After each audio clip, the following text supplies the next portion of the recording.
filthy monkey who can't even use jujutsu. What? We're flying to Philadelphia! Oh, hell no! That's hell no! Whoa! That's my goat. Today we're talking about the greatest racist in animation history.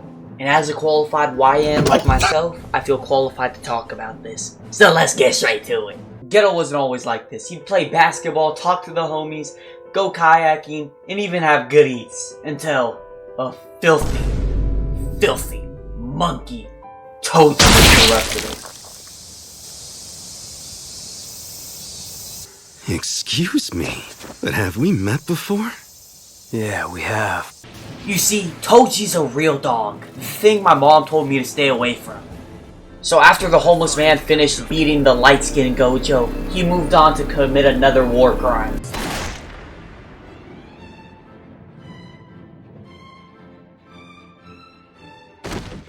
And I swear, people will do anything for that bread nowadays. And Toji's built different, cause he gave Ghetto PTSD after slicing him up like Fruit Ninja. And then he kicked him like he owes rent. You have the blessing of parentage. But, even with that blessing, you were both beaten by a monkey like me who can't even use curse techniques. Now you gotta take a second to understand how impossible this was. This was a brown shirt going up against 299 overalls, full badges. This was David versus Goliath. This was a monkey versus the kings of the jungle. I mean, seriously, bro. You know how mad I'd be? Nah. Hey, I'd become a racist too if I was him.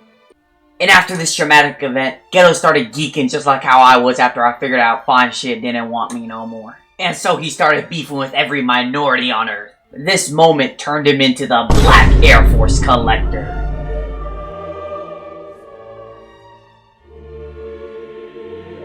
I hate monkeys. You'll obey me now. Monkeys. Isn't that right, Mrs. Sato? Yeah, but it's Saito, actually. No, your name is Mrs. Sato. I've decided Sato is a better name than Saito.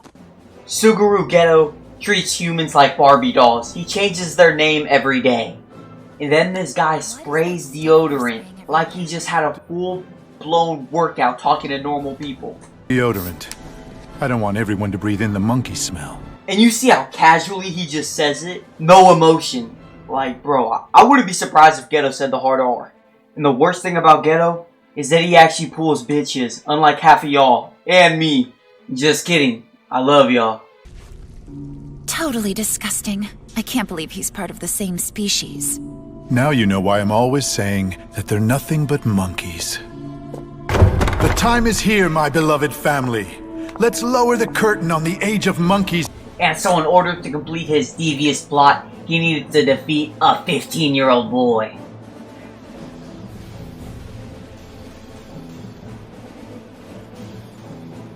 And so they started boxing, and everything was fine until the light-skinned demon appeared. Treat me like white teeth, don't get me dirty. Tell me, do you have any last words?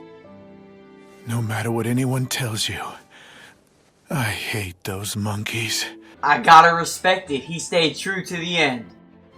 But now, Suguru Ghetto, I have to ask you, are you racist because you're Suguru Ghetto? Or are you Suguru Ghetto because you're racist? Now on to the next convict, Uncle Ruckus. Now the best way to introduce Uncle Ruckus is of course his daily routine. I wake up at 4:45 in the a.m. every morning. That's about 12 hours before most niggas wake up. This is a sick Negro. I am a very spiritual person. I start each day by thanking the white man for the sunrise, for the land I walk on, for the air I breathe. I also apologize for niggas, but Lord knows they ain't gonna apologize for themselves. Uncle Ruckus is just a different breed, bro. Like, who is built like Uncle Ruckus, bro? Frieza who? I don't know no Frieza. Uncle Ruckus is the original hater. The original slander, bro. He's the OG. He's the one who created it all, bro. Oh my gosh. Like, it's low-key inspirational. Like, every day he just like, he glazes. The original glazer, the original Krispy Kreme donut shop was Uncle Ruckus to the white man.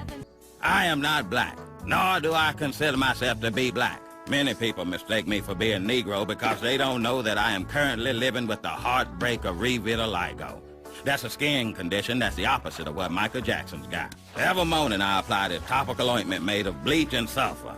I like to think it works. Luckily, I hadn't gotten much darker in the last few years. Get Uncle Ruckus a contract for Division I hating, because this man does not stop. He hates black people. Oh my gosh, he cannot stand African Americans. As you can see here, I enjoy building small shrines to certain special white people who are important in my life. This one here is dedicated to John Wayne. Great white man. Didn't take no shit from niggers, Indians, nor Mexicans. And this one here is for George Bush the First. Loved him. Now this one here is dedicated to the most soulful soul singer to ever live. And that's just what he does when he wakes up. Could you imagine what Uncle Ruckus does on the daily basis, bro? Hey there, Robert. I'd offer to help you with your bag, but you're a coon. What's he doing here? He's your baby. Having Uncle Ruckus as your babysitter is like having Show Tucker watching your pet. You know you're fucked. Come on, Granddad. Me and Riley don't need no babysitter. We can take care of ourselves. Yeah, it's not like we gonna try to kill each other. Shut up. Do what Ruckus says and don't mess up my house. Come on. Me and this punk fool right here. Okay, first of all, ain't nobody talking while I'm talking, so shut the fuck up. My name is Uncle Ruckus, and I will be nigger-sitting you two until your grandfather returns. Your granddaddy picked me because I am a licensed zoologist. I have studied a variety of wild animals, and the African male is by far the most savagely cunning. This is an opportunity to observe you niggers in your natural habitat and collect data. But be warned, whatever nigger trickery you got up your sleeves does not affect me. Like, Uncle Ruckus is the embodiment of this meme. You know, black people... No! But Uncle Ruckus didn't just start putting up all-time numbers. He's been doing it since Duke Dennis and Martin Luther King was around. Oh yeah, it was in 1957, back in Tennessee. Now the defendant was accused of shooting 3 little white women with a Winchester rifle from about 50 yards away. See, now he thought he was gonna get off with that old "I'm blind" excuse. But oh boy, he had another thing coming. The jury will now go off and deliberate on... Guilty! That nigger is guilty! Sir, settle down. You have to go deliberate. I don't need to deliberate. Hang that nigger now. I got the rope right here. Deep down, I think we all have a little bit of Uncle Ruckus inside of us. After our first convict's sudden death and our second convict's trial sending him to jail, we bring in the third convict, Gilgamesh, the king of heroes.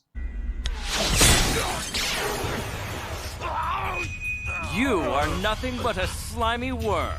Who gave you permission to look up at me? First second we get introduced to him and he already starts acting like he's God. He thinks he's Jesus Christ. Like, you're not that guy, pal. You're not that guy. Trust me, you're not that guy, pal.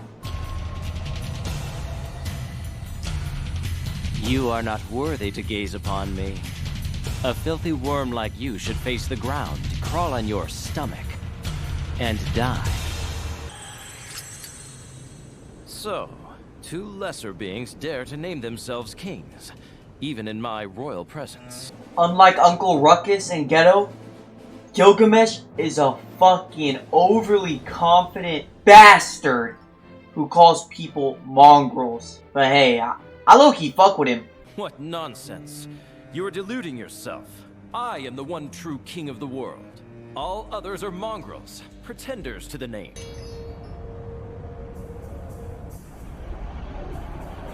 Who gave you permission to look upon me, you rabid dog? May your death provide me some modicum of entertainment, mongrel. You see what I'm saying? Like, he just uses it like the N-word, bro. Like, he just whips it out, says it anytime, bro. And, bro, are you starting to notice a trend, bro? Who are the 2 people he said mongrel to? The darker characters in the show. I'm telling you, Gilgamesh is a racist. So then, Archer, you suggest that if we desire the Grail, we must first get your permission? Indeed.